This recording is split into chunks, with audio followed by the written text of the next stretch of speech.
Moi, je tenais en tout cas à vous remercier d'être venu aujourd'hui à l'initiative d'Estelle. Merci Estelle. Merci Estelle. Voilà, d'avoir contacté Emmanuel. Voilà. Je suis ravie que vous soyez présente parce que je pense que c'est une conférence qui va vous apporter un certain nombre d'outils aussi et de réflexions. Avant même de parler de e-réputation, lorsque vous parlez de vous, vous devez être capable de vous définir et de savoir concrètement qui vous êtes et ce que vous pouvez apporter. Jusqu'à preuve du contraire, vous allez tous avoir le même diplôme dans des sections différentes, mais vous aurez tous le même diplôme à des niveaux différents. Très bien. Concrètement, est-ce que c'est la seule chose qui va faire que j'aurai envie de vous rencontrer? Est-ce que c'est la seule chose qui va faire que j'aurai envie de travailler avec vous? Votre personnalité. Ah, j'aime bien ça. Votre personnalité. Il y a des mots que vous devez à tout prix proscrire parce qu'ils n'ont aucun sens et ils ne veulent strictement rien dire. En fait, c'est des mots bouche-trou. Je ne sais pas quoi dire. Je suis motivé. Je suis rigoureux. Je suis à l'heure. Oh là là, oula, c'est bien. D'accord? Quand vous dites un mot, concrètement, dites-vous, est-ce que grâce à ce mot, je suis en train de générer de l'intérêt autour de ma personne? Si j'utilise un mot que tout le monde utilise, obligatoirement, il n'y a personne qui va me remarquer. Mademoiselle, si je ne me trompe pas, ton nom c'est Céline, c'est ça? Tranchard, très bien, prends place. Maintenant, je vais te demander de me donner tout simplement une phrase qui résume Céline et qui donnerait envie de la rencontrer. Je t'écoute. J'aime la vie et je suis sensible dans l'environnement du travail. D'accord. Au moment où tu me dis cette phrase, est-ce que concrètement tu te dis « avec ça, je l'ai convaincu » ? Non. Non. Donc maintenant, imagine dans quel domaine tu souhaites travailler. Banque, assurance. Événementiel. Événementiel? Très bien. Je suis quelqu'un de l'événementiel. On se rencontre. On vient de prendre l'ascenseur. Tu as même pas une minute pour me voir. Là, je vais dans le couloir. Et tu dois réussir à susciter mon intérêt en une phrase autour de ta personne. Qu'est-ce que tu me dis? Vous serez convaincu de ma créativité et de mon efficacité. Vous serez convaincu de ma créativité et de mon... L'efficacité. Qui est d'accord avec cette phrase? Alors tu vois, là-bas tu as un ami, c'est sûr, parce qu'il a dit. Qu'est-ce qui n'allait pas dans la phrase? La fin? Efficacité?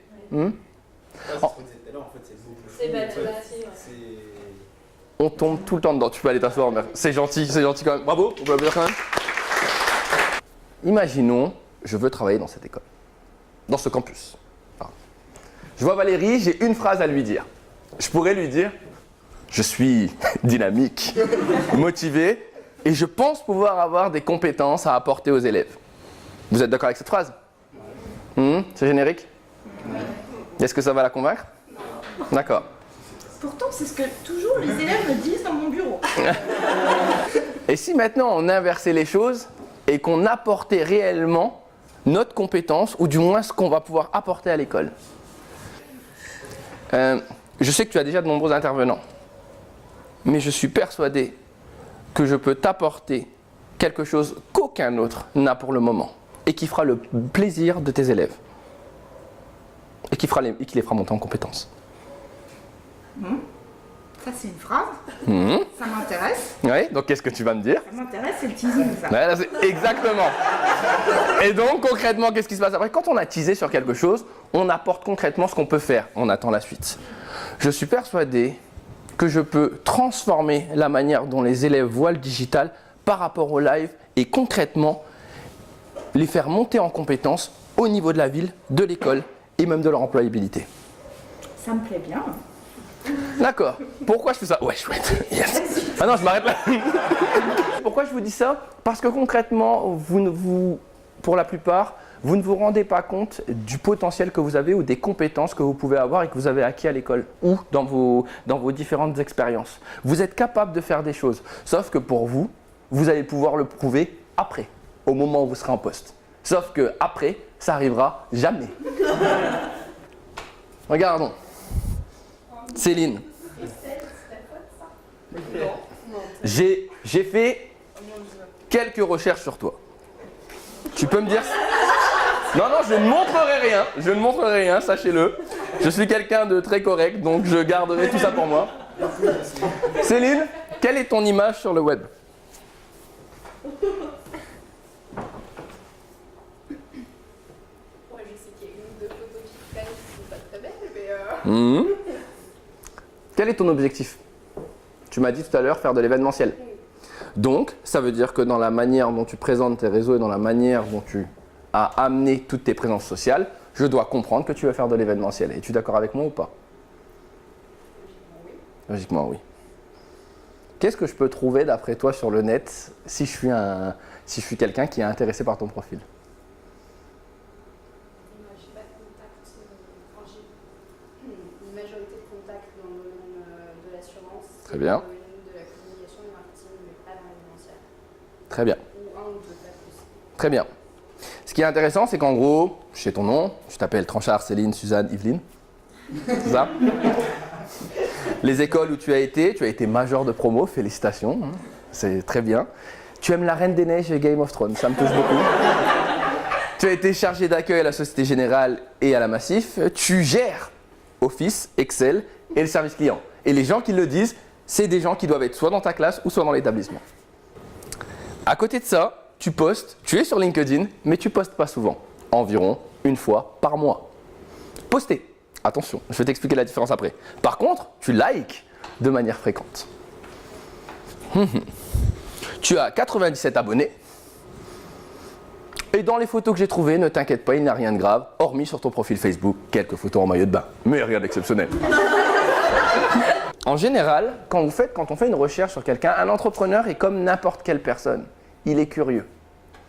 Il est curieux de vos compétences, mais il est curieux surtout de la personne que vous êtes. Si je vous demande une question toute simple, lorsque je suis rentré dans la classe, qu'est-ce que vous avez fait ici, dans cette salle?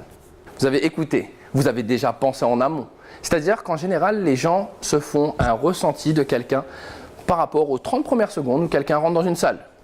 La e-réputation, c'est un peu pareil que votre réputation dans la vraie vie, c'est-à-dire que là-dessus, sur le web, ce que je vais voir d'une personne va me donner exactement l'image que j'aurais envie de voir. Sauf que vous avez une toute petite différence, c'est que vous la gérez.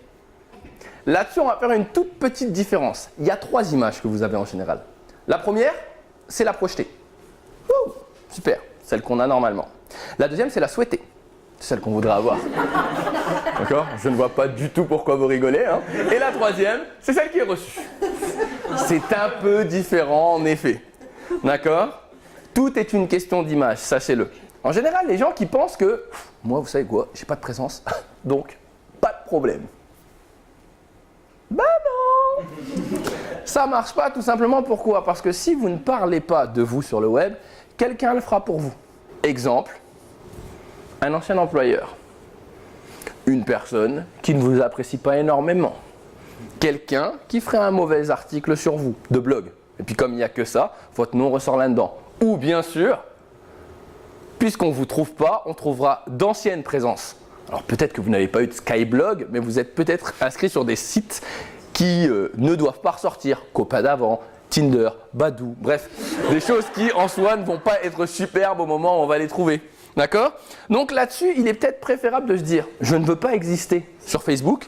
Par contre, je peux exister avec d'autres présences, des présences qui vont être réellement importantes pour moi. Lorsqu'un recruteur avant cherchait, il regardait des CV dans une CV Tech ou qu'il regardait le courrier. Là, aujourd'hui, concrètement, rien qu'en regardant ça, il a une idée précise des 5 ou 6 premiers résultats par rapport à votre personne. Sachant que dedans, vous êtes toujours sûr d'avoir Facebook. Très bien. Là, à partir de là, vous pouvez choisir votre rôle. Vous pouvez être soit spectateur, c'est-à-dire que vous regardez tout ce qui se passe. Vous dites, oh, c'est pas mal, ça j'aime bien. Soit vous êtes suiveur, bah, tout le monde est dessus, tout le monde est sur LinkedIn, bah, je vais y aller aussi. Allez hop. Vous êtes contributeur, vous mettez des likes. Voilà. Hop, on y va. Vous êtes créateur, vous mettez des articles et vous mettez même votre avis. Ou tout simplement vous êtes animateur. Et là, vous commencez réellement à avoir des interactions avec les gens et à essayer de créer du lien. Si ici je demande dans la salle, qui est ça?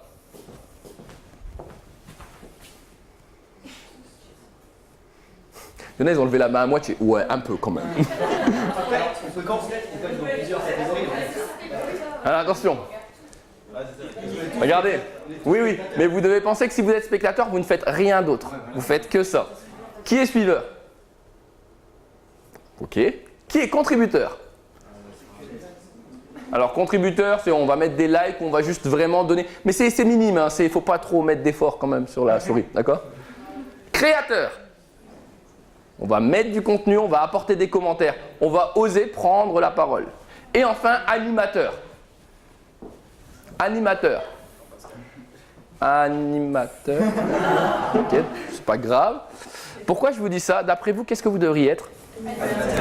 Mais là, clairement, normalement, si je ne me trompe pas, vous êtes tous en fait des forces de proposition et vous êtes, pas la nouvelle génération, mais là où on va aller chercher l'énergie, l'essence, la curiosité, la force de proposition, bref, tout le renouveau.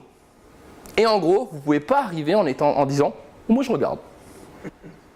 Parce qu'en soi, si je suis un employeur, comment je peux savoir, Céline, que tu es vraiment bonne en événementiel si je ne suis pas capable de voir ce que tu fais, ce que tu regardes et ce qui peut me prouver que tu es bonne là-dedans. Là-dessus, on va faire une toute petite différence, mais je suis persuadé que vous la connaissez. On va parler déjà maintenant, on rentre vraiment dans e-réputation et image numérique. Quelle est la différence entre ces deux termes? Mademoiselle. L'image, c'est ce qu'on reflète. Oui. Et la réputation, c'est un peu pareil, mais c'est plutôt ce que les gens pensent de nous grâce à l'image. C'est pas mal. Alors, on la transforme, mais c'est quasiment ça. L'e-réputation, c'est ce que les gens disent sur vous, ce que les gens peuvent penser de vous, mais ce que vous ne contrôlez pas. C'est-à-dire qu'en soi, les articles qui viennent de la part des autres gens, les contenus qui viennent et que vous n'avez pas contrôlé, que vous n'avez pas fait, c'est ce qui forme avec votre image numérique, votre e-réputation. L'image numérique, par contre, ça c'est ce que vous choisissez de faire maintenant. C'est-à-dire que concrètement, vous vous dites, ok, moi je veux que mon image, ça soit comme ça, comme ça, comme ça, comme ça et comme ça. Ce qui se passe, et la plus grande erreur qu'on peut faire en termes de e-réputation, en termes d'image numérique, c'est de se dire, j'ai des présences et c'est assez. Et voilà, j'attends. C'est un peu le même principe en fait que pour ton emploi. J'ai eu mon diplôme et je reste dans ma chambre. Qu'est-ce que tu fais? Bah, j'ai eu mon diplôme. Normalement, les recruteurs arrivent là tout de suite. Non, il y a un processus qui est mis en place. Et bien là, c'est la même chose sur les réseaux. Vous devez penser qu'à chaque fois, le gros du travail, il n'est pas au départ. Il est pendant. Un réseau ne fonctionne que si vous l'animez. Dites-vous déjà une chose. Il faut vraiment que vous compreniez ça à la base parce que c'est ce qui va faire toute la différence. Vous pouvez être tous du même diplôme, mais lorsqu'on crée son image numérique, vous devez penser à une chose, et je sais que c'est difficile parce qu'il faut avoir confiance en soi pour le faire, c'est que vous êtes différent. Vous devez à tout prix vous différencier. Vous n'avez strictement rien à voir avec la personne qui est à côté de vous. L'autre chose, et là où on va arriver sur un concept, c'est que lorsque je vous demande ce travail, vous allez avoir du mal à le faire parce que de 1, vous devez vous connaître, et de 2, vous allez avoir une impression que tout le monde a quand je leur demande, c'est ça fait un peu, je me la raconte quand même, hein. Ça fait, genre ça fait fier de dire des arguments et dire que je suis comme ça, je suis comme ça, je suis comme ça. Oui, mais vous allez devoir le faire. Si réellement vous voulez faire la différence avec les autres, vous allez devoir vous appuyer sur ce que vous êtes et croire en ce que vous êtes. Parce qu'il n'y a personne qui le fera pour vous. Là, vous avez de la chance. À l'école, vous avez toute une partie de personnes, donc les profs, qui croient énormément en vous. L'équipe qui est autour va croire en vous parce qu'elle voit le potentiel.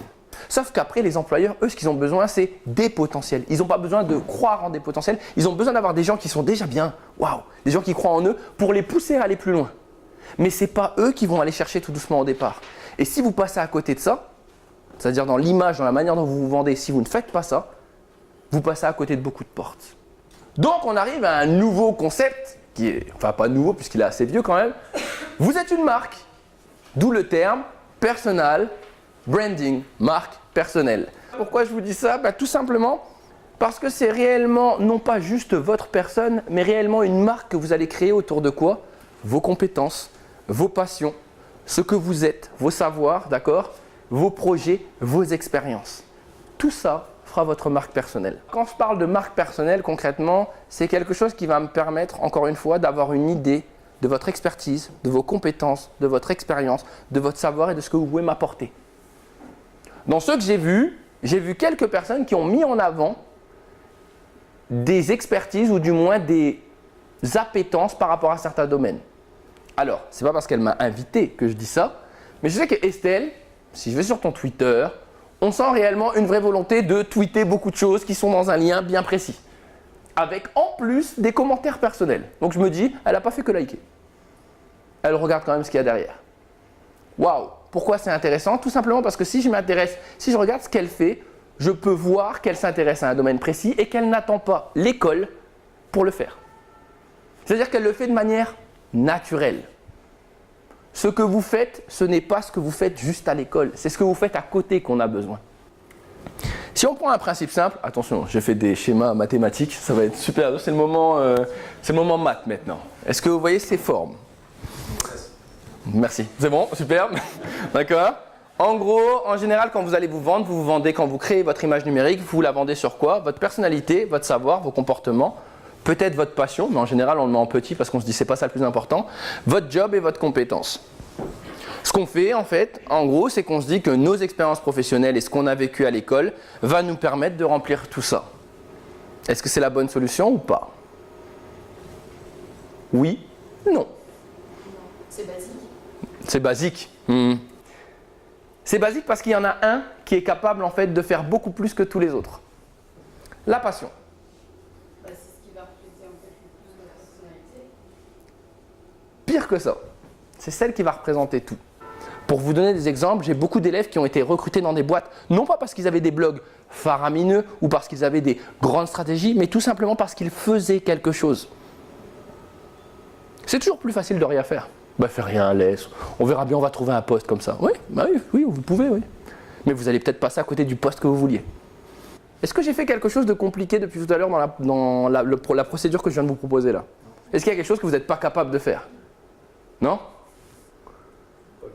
D'accord. Pourquoi tu le fais pas?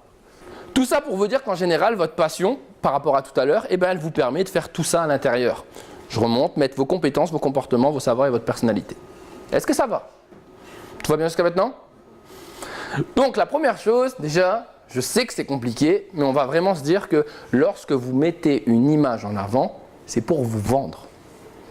L'autre chose, la première, c'est qu'on fait le ménage pour avoir une présence contrôlée. Donc là, on est bien au départ. La deuxième, on se googlise, histoire d'être sûr.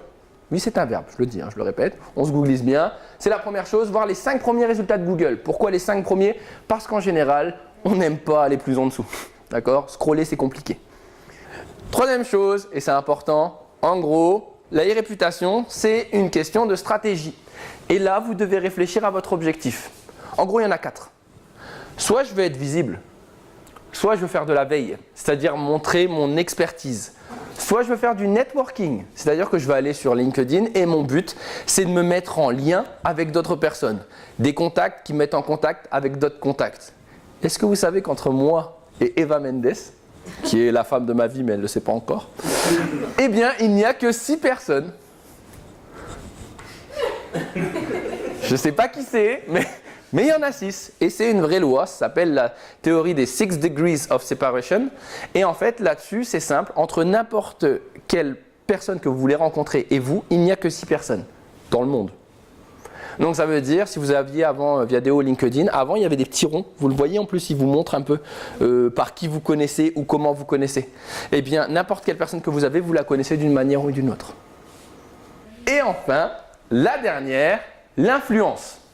Là, je pense à des personnes qui ont déjà une vraie compétence, une vraie qualité et qui veulent appuyer dessus. Ils ont envie de se faire connaître pour quelque chose. Pour ça, vous allez devoir savoir qui vous êtes et surtout faire quelque chose de compliqué. C'est pas vous, hein, je comprends bien, mais en général, il va falloir en fait imaginer qui vous voulez devenir. Mais le vrai, pas le j'aimerais bien avoir un poste, non, concrètement, qu'est-ce que vous voulez réellement devenir et vous appuyez sur les qualités de cette personne-là. Ensuite, réaliser une veille sur les bonnes pratiques. Je vais vous dire une chose, on réinvente jamais quelque chose. On réinvente pas l'eau chaude en fait. En gros, ce qui va se passer, c'est que pour avoir des bonnes idées, vous allez regarder ce qui est déjà fait par les gens. Donc regardez les gens qui sont dans votre domaine et regardez comment ils agissent. Alors s'ils font rien, dites-vous pas « Ah bah c'est bon, je suis tranquille ». Non, cherchez les gens qui font des choses. Regardez dans d'autres domaines, des gens que vous appréciez ou essayez de chercher ce qu'on appelle des influenceurs pour voir un petit peu qu'est-ce qu'ils font, comment je pourrais le faire, à ma sauce, à moi, de ma manière. Pour ça, vous avez des outils comme Viral Lab, donc c'est Make Me Stat, qui vous permettent un petit peu de voir, il y a une version gratuite aussi, vous inquiétez pas, qui vous permettent de voir les marques que vous aimez, les gens que vous aimez et voir un peu ce qu'ils font comme contenu. Ça pourrait être intéressant pour vous. Ensuite, on va pas se mentir, le meilleur moyen de savoir ce que vous pouvez faire d'intéressant, c'est d'aller voir ce qu'on fait sur les réseaux. Qui ici a LinkedIn déjà? Levez la main, je pense que c'était tout le monde. Oui, super. Qui a regardé déjà les profils de gens qui sont similaires à eux? Très bien. Au moins une fois. Au moins une fois? D'accord. Qui maintenant en a tiré des enseignements et a transformé son LinkedIn. La deuxième, le cinquième point, c'est tout bête. Définir sa cible. Bah oui, parce qu'en gros, depuis tout à l'heure, je vous parle de e-réputation, mais en gros, je fais tout ça pour séduire ou cibler une cible. Bon, on arrive à la vraie question. Padam! C'était la musique qui allait avec, hein. Vous avez vu que je fais des effets spéciaux aussi dedans. C'est quoi? C'est ce fameux choisir les bons réseaux. Mathieu! I don't believe! Alors Mathieu, tu m'as dit qu'il était soigné? Il y a des infos essentielles. Très bien. Quelle est la partie qu'il manque dès le départ et qui fait toute la différence? Le résumé. Yes, merci. Le résumé. Si je peux me défendre. Vas-y, tu as le droit. Je peux me défendre. Vas-y, hop. J'ai mis mon site internet. Oui. Je parle de moi, du coup. Oui, C'est mon résumé. oui. C'est mieux pour illustrer mon résumé. Donc, Mathieu. c'est judicieux. Mathieu. Mathieu. Petit nota bene. Je suis tombé sur ton profil. Ça veut dire que je viens de faire un travail extraordinaire. Je viens de cliquer une fois. Est-ce que tu penses que dans l'énergie que je vais prononcer autour de ta personne, alors que je ne te connais pas, je vais dire il a l'air intéressant, je vais aller voir son site? Pour me connaître, parce que c'est votre but, c'est de me connaître. Tu dois me donner envie de te connaître. Là, c'est un teaser, mais donne-moi quelque chose avant. Tu peux pas me dire nouveau film. Et tu comprends, il faut juste un tout petit truc. C'est pas grand-chose. Bien au contraire, et je te félicite. Parce que c'est très bien d'avoir un site qui te met en avant. Par contre, n'oublie pas que tu dois toujours faire des chemins pour que les gens y arrivent. Même si c'est pour toi, c'est logique, ça n'est pas logique pour moi. Moi, je viens, j'ai besoin d'avoir quelqu'un qui me dit « Écoutez, voilà, je souhaite travailler dans ça, mais rapide. Maintenant, si vous voulez en savoir un peu plus sur moi ou découvrir mon univers, cliquez ici. » Ok. D'accord? C'est tout simple. Et ça, si vous ne l'avez pas sur votre profil, en fait, c'est presque pour moi, c'est quelque chose qui fait que je bannis un profil. Je me dis qu'en soi, une personne qui n'a pas pris le temps de faire un résumé, c'est pas quelqu'un qui se vend réellement. Autre erreur, alors vous inquiétez pas, ça ne change pas grand chose, mais je vais vous donner des points parce que vous avez tous les mêmes problèmes. Quand j'ai regardé ton profil, Mathieu, en fait, en gros, c'est le profil de quelqu'un qui l'a fait, mais où tu l'as fait juste. Tu n'as pas pensé à aller plus loin. Je prends un exemple, vos compétences et vos recommandations. Je vois que tout le monde en a, donc tu as mis des mots-clés, marketing, communication, commercial, stratégie marketing. C'est super. Qui les a validés tes compétences? Les gens de la classe. Exactement. Dites-vous que les réseaux sont rangés en 5 points et c'est là que vous devez garder, retenez bien. Il y a les réseaux qui sont liés à la veille. D'accord? Donc là-dedans, vous aurez Scoopit, Limber ou encore Twitter. Scoopit. Scoop et point de Scoopit. Ensuite, vous avez les réseaux professionnels concrètement. Il y a le réseau social professionnel, le meilleur c'est LinkedIn. Ensuite, vous avez des présences professionnelles. Tikimi, T-I-K-M-E-E, qui est en fait un espace un peu comme un site internet où vous allez mettre toutes vos présences à l'intérieur. Do You Buzz, qui est le meilleur outil de référencement que vous puissiez avoir et qui vous permet d'avoir une présence. Et ensuite, vous avez aussi Behance, mais là qui est fait plus pour les créatifs, ou du moins pour les personnes qui sont dans les domaines marketing, com et graphisme, qui lui est une galerie en fait de tous vos projets. Et ensuite, il y a les réseaux d'images. Et oui, dans certains domaines, il faut savoir que l'image va faire beaucoup. Je prends un exemple. Événementiel, merci beaucoup. Alors là-dessus, moi je vais vous parler juste maintenant de quelques bons conseils sur chacun des réseaux pour vous aider à les faire. Déjà, je vais vous parler de LinkedIn, comment vous pouvez l'utiliser. Simple, le premier point, vous allez faire de la veille dessus. vous allez chercher les gens qui sont dans votre domaine, d'accord? Vous allez aller chercher les personnes qui peuvent vous intéresser. Vous allez aller chercher les pages d'entreprise qui peuvent être intéressantes en termes de recrutement, mais aussi en termes d'information. Vous allez les suivre, vous allez liker et vous allez partager. À côté de ça, vous allez partager des actualités qui se passent par rapport à votre domaine. Vous allez essayer à tout prix d'avoir de l'interaction. Pensez à ça. On va parler après d'objectifs.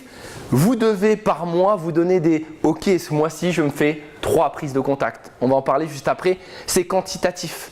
Vous devez vous fixer des choses, sinon vous ne ferez rien. À côté de ça, n'oubliez pas aussi que c'est un espace de recrutement. Aujourd'hui, sur les pages entreprises de LinkedIn, les pages ont été refaites depuis peu dans la nouvelle interface et à l'intérieur, vous avez toutes les offres d'emploi. Voilà, qu'est-ce que vous voulez de plus? Quand on cherche un poste, il n'y a rien de mieux. On ne va pas sur Twitter pour avoir une vie, on va pour partager de l'information. Tous les matins, quand je me lève, j'ai mon feed lead à côté et je vais sur Twitter, je regarde mes listes avec les actus. Ce que je trouve intéressant, j'appuie sur ma souris, retweeter. Ça, c'est la version fainéante. Ou sinon, je lis l'article, je regarde et je fais un petit commentaire. Je peux aussi réussir à avoir des interactions. Parce que les gens que je partage, c'est des gens à qui je peux dire bravo pour l'article, félicitations, j'aimerais en savoir plus ou parler avec eux en message privé. N'est-ce pas Estelle? Et enfin la dernière, et ça vous y pensez peu, la couverture d'event. Quand vous allez à un événement pour l'école ou quand vous faites, regardez là, à l'heure actuelle, on a une conférence, je ne dis pas que je suis hyper connu, je ne m'appelle pas Barack Obama, mais j'ai un petit réseau. Le but c'est de faire quoi? C'est de dire je vais l'utiliser. Je suis là, donc je vais reprendre les 2-3 phrases qui étaient pas mal. Il a dit qu'il voulait être avec Eva Mendes, mytho, hashtag, d'accord? Bref, vous transformez les phrases, vous me mentionnez, qu'est-ce qui va se passer? Vous savez, il y a un truc tout simple chez l'être humain, c'est qu'à partir du moment où on parle d'une personne, obligatoirement, elle va liker le contenu. C'est tout bête, hein? C'est merci. Et puis, si vraiment j'ai aimé le message, ça va être merci plus je vais te suivre ou je vais te mettre en avant. Et donc, vous avez une porte ouverte vers une nouvelle communauté. Sachez que le fait de donner sur le net est quelque chose de vraiment important et c'est ce qui va vous apporter toute la force de votre e-réputation. Ok? Bien sûr, le point fort, c'est l'instantanéité, c'est le fait de pouvoir partager au bon moment tout de suite et d'avoir les news. Et le point faible, c'est l'instantanéité. Parce qu'en gros, après vous allez dire non, je ne peux pas être court, je suis sur Twitter. Non, ça ne marche pas non plus, il faut choisir les bons moments. Instagram, le réseau aujourd'hui dont il faut faire le plus attention, même d'un point de vue professionnel. Pourquoi? Parce que c'est le réseau couteau suisse.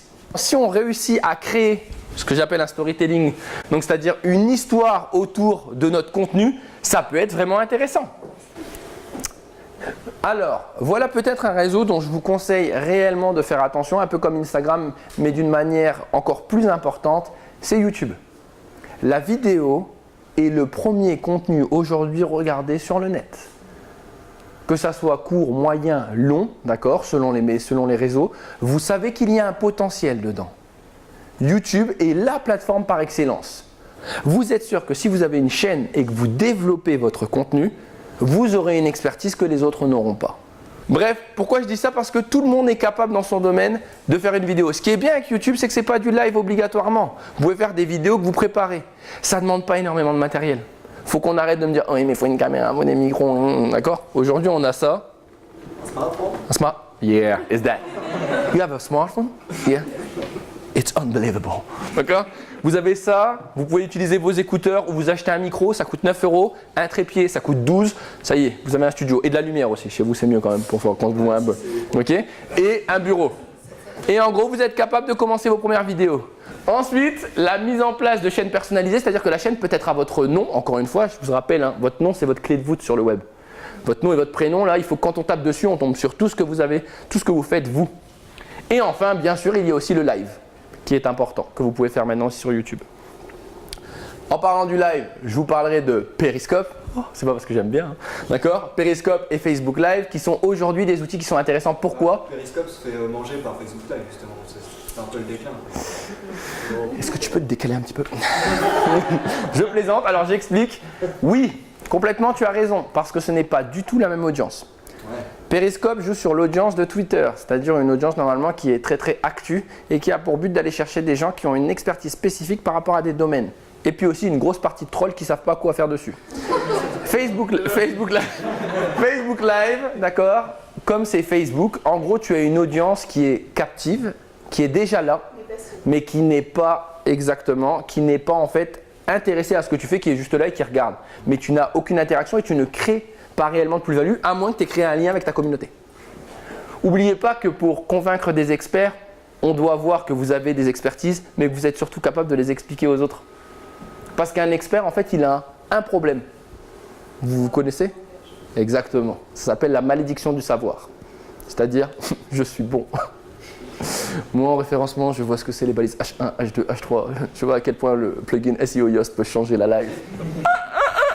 Je me fais plaisir à moi tout seul, hein, d'accord? Ça vous sert strictement à rien et en gros, je n'ai aucun intérêt. Quand vous vulgarisez, quelqu'un qui est bon, c'est quelqu'un qui partage de manière simple. Où vous vous dites, mais c'est super facile ce qu'il fait. 6. La ligne éditoriale. Alors, qu'est-ce que c'est cette fameuse ligne éditoriale? C'est la manière, c'est le cadre dans la manière dont vous allez écrire. Je m'explique.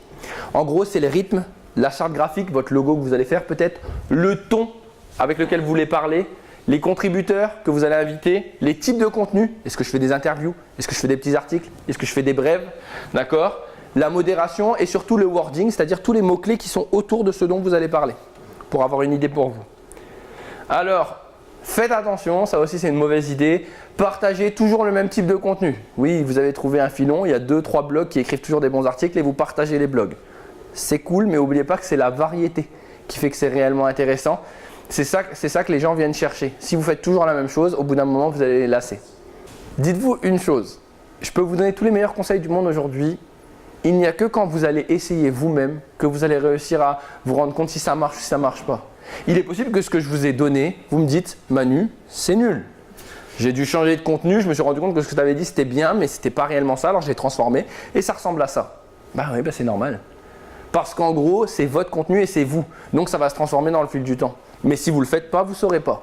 Et me sortez jamais cette excuse-là. Non mais moi j'attends que ça soit vraiment bien pour y aller.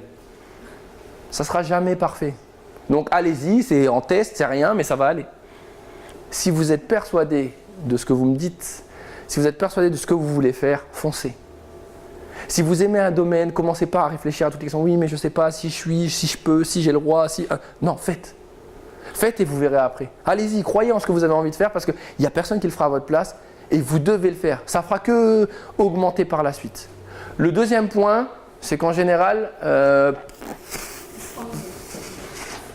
vous allez vous planter 10 000 fois. Et 10 000 fois, vous allez me traiter en disant « Mais il était nul, tout ce qu'il a dit, c'est pas vrai !» Oui, ça prend 3, 4, 5, 6, 7, 8, 9, 10 ans. J'ai commencé à bloguer il y a 9, 10 ans. Et je suis toujours pas une star. Ayez de la folie dans ce que vous faites. Quand je dis folie, c'est créativité. Osez sortir du cadre. Think outside the box. Ok? Qu'est-ce que je veux dire par là? Vous devez obligatoirement vous dire que tout ce qui marche ailleurs va bien marcher, mais vous devez rajouter votre touche. Et au moment où vous vous dites c'est pas possible, c'est à ce moment-là que vous devez y aller. Au moment où vous dites je vais me planter ou ouais, c'est trop risqué ce que je vais faire, bah faites-le. Parce qu'au pire, qu'est-ce que vous allez faire? Vous vous direz après, bah je me suis vraiment planté. Oui, et alors? Ou sinon, vous allez être agréablement surpris en vous disant oh, c'était facile, hein? D'accord? Et il y a un sentiment de fierté qui va arriver doucement. Alors bien sûr, je ne serai pas tout le temps derrière vous pour vous le dire. J'aimerais bien, hein? Vas-y, mais je peux pas. Mais par contre, pensez-y tout le temps. Pensez à ma petite tête là comme ça. D'accord? Et dites-vous que vous êtes tous capables de faire le projet dont vous avez envie. Parce que vous en avez envie. C'est ça qui est vraiment important. Merci.